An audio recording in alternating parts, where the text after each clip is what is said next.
La forma abierta en el barroco. El barroco se da entre finales del siglo XVI, donde tiene su apogeo durante el siglo XVII e inicia su decadencia a finales del siglo XVIII. En este sentido, los precedentes históricos para el surgimiento del barroco se dan durante un periodo de tensión y decadencia económica.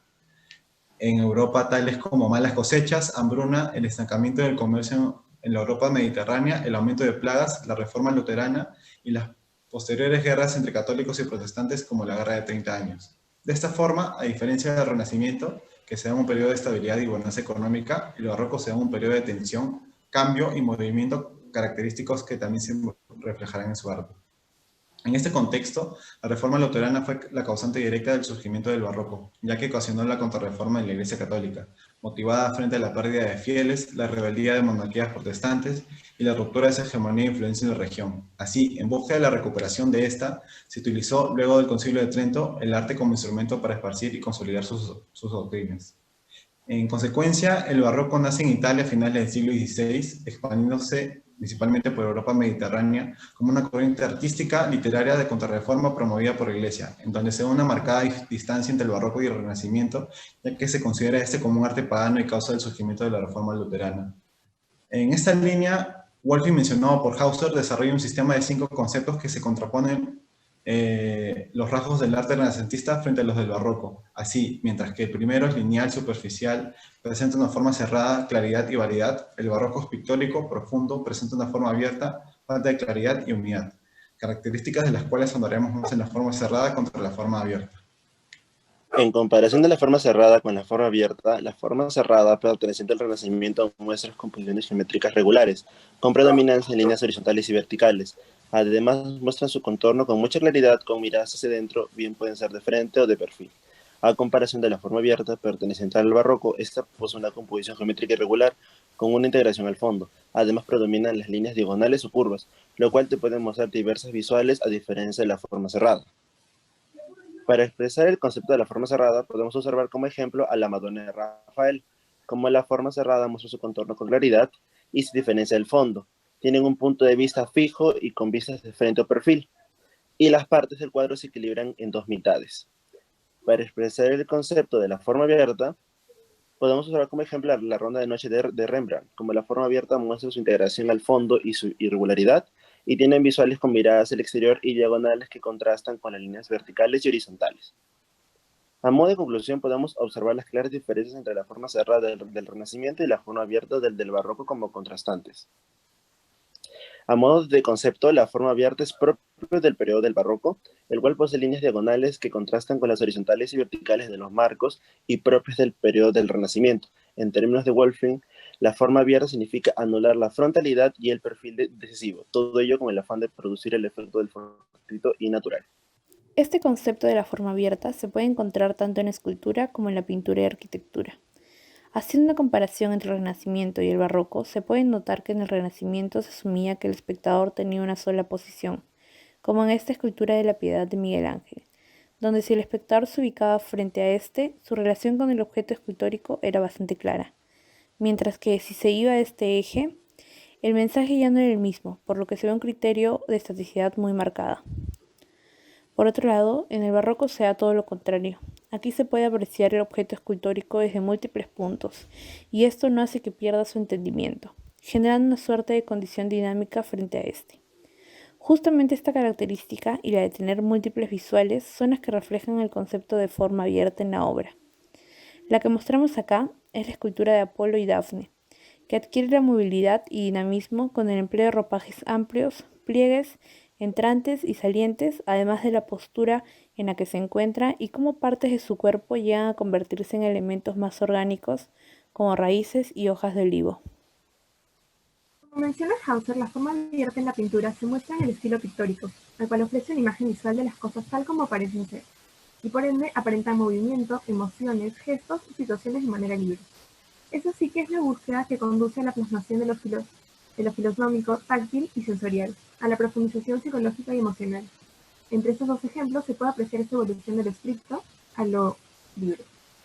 Entre las características de la forma libre en la pintura se encuentran las composiciones asimétricas, refiriéndose a todo aquello que muestre desequilibrio. Estas son composiciones abiertas, grupos o acciones individuales en todo unitario, por lo que ningún detalle tiene sentido por sí solo.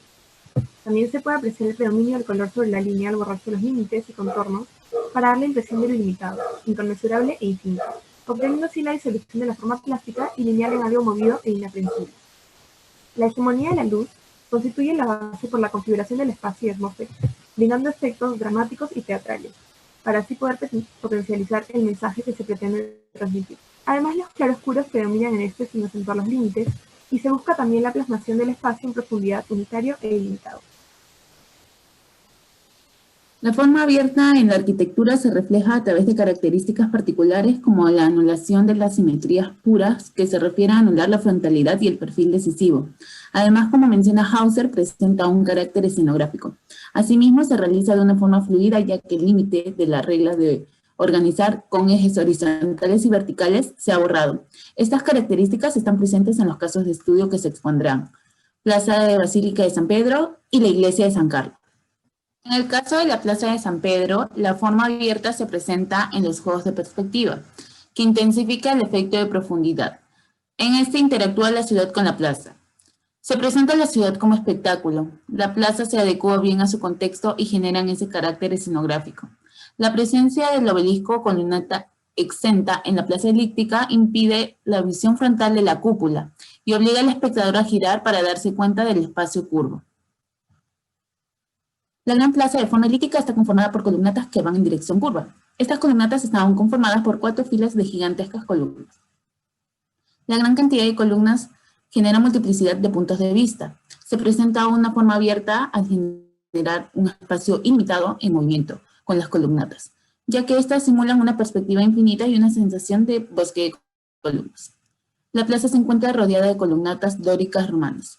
Bernini agrega elementos decorativos de gran riqueza, recuperando la fusión con escultura al colocar estatuas en la columnata. De esta forma genera una cadena de columnas conmemorativas con figuras de papas, apóstoles y profetas.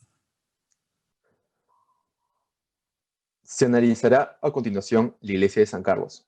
En el interior se busca integrar el espacio mediante el rompimiento de los vértices ortogonales, generando líneas curvas e irregulares que potencian la poca claridad y definición de la forma abierta.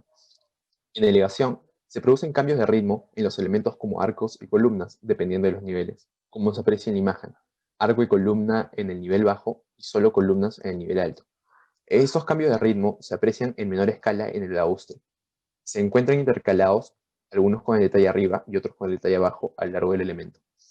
En la planta se aprecia una doble profundidad generada por los espacios de capillas que diluyen el espacio principal, expandiendo las formas regulares y generando una forma abierta a partir de la construcción geométrica. En la vista de corte, en primer lugar, 2 estrategias presentes son el uso de la luz para expandir el espacio verticalmente mediante la gran apertura superior y el de sobredimensionar la escala del edificio mediante la fachada escenográfica. Analizando por niveles, desde la base, se observa una irregularidad del espacio diluido. Luego prosigue una zona intermedia de transición hacia lo que sería la cúpula, que comprende una forma regular. Y finalmente, y lo que añade el carácter de forma abierta, es la linterna sobredimensionada que expande el espacio vertical hacia el infinito, difuminando la claridad regular que podrían tener los espacios. En la fachada se aprecia un tramo escenográfico hacia la parte superior, sin ninguna funcionalidad particular asignada, una fachada rítmica de formas cóncavas y convexas en primer nivel, en doble altura que sobresale del resto. Todo esto contribuye a la poca definición regular que tendría la fachada y sigue rompiendo con los típicos vértices renacentistas. Con respecto a la ornamentación, esta está evidentemente sobrecargada y sobrepasa la visión del espectador, conformando una forma de unificar el espacio y generar la sensación de totalidad. Más allá de los ornamentos, la misma arquitectura empieza a tomar esta forma escultórica. A modo de conclusión, consideramos que la forma abierta en la etapa barroca aportó una mirada innovadora, donde los artistas no se limitaban a tratados o reglas, permitiendo la creación de una arquitectura compositivamente más compleja, sin espacios limitados y logrando transmitir con su arte y arquitectura una intención. Además, permitió generar emociones y vida misma a las obras con estrategias que tenían como trasfondo una nueva libertad en el ámbito artístico, como la intención de lograr una espacialidad con movimiento ilimitado o la búsqueda de múltiples visuales, permitiendo de esta manera comunicar un mensaje. A diferencia de la arquitectura renacentista, que ponía al hombre como centro de la creación arquitectónica, en el barroco el hombre se disminuye ante la inmensidad de su entorno, que en este caso es la arquitectura, y la atmósfera que ésta transmite. Estas pasan a un primer plano. Si bien el alejarse del marco renacentista muchas veces fue interpretado como un arte caótico o grotesco, hoy en día se aprecia el barroco y su forma abierta como una manera de abrirse a nuevos horizontes y fijarnos en la arquitectura y el arte no solo como algo producto de una lógica o razón, sino también que debe ser dramático y sensible.